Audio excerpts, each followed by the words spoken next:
Coordinating conjunctions.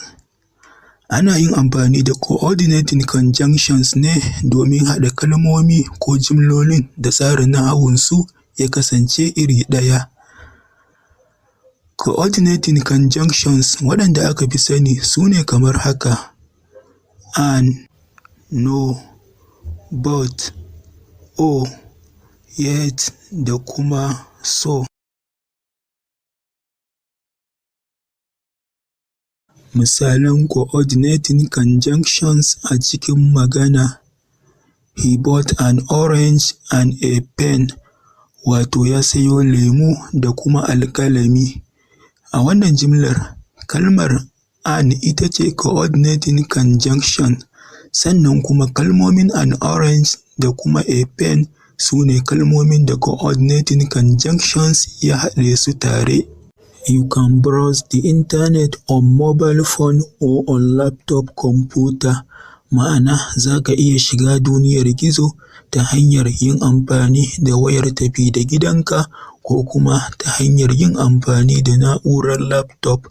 A wannan jimlar, kalmar o ita ce coordinating conjunction, sannan kuma kalmomin on mobile phone da kuma on laptop computer su ne kalmomin da coordinating conjunction ya haɗe su tare. I waited for her but she didn't come. Ma'ana, na jira ta amma ba ta zo ba.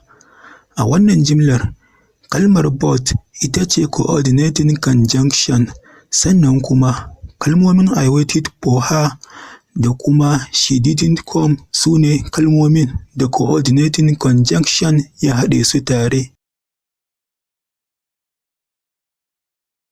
Ƙarin misalai: We haven't stay at home, nor have we go to work. Ma'ana, ba mu tsaya a gida ba, kuma ba mu je aiki ba. I asked my son to stay at home, yet he managed to go out in my absence.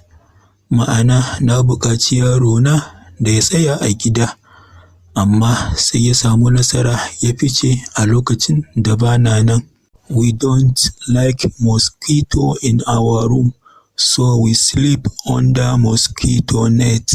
Ma'ana, ba ma son sauro a cikin ɗakinmu, hakan ne ya sa muke yin bacci a cikin gidan sauro.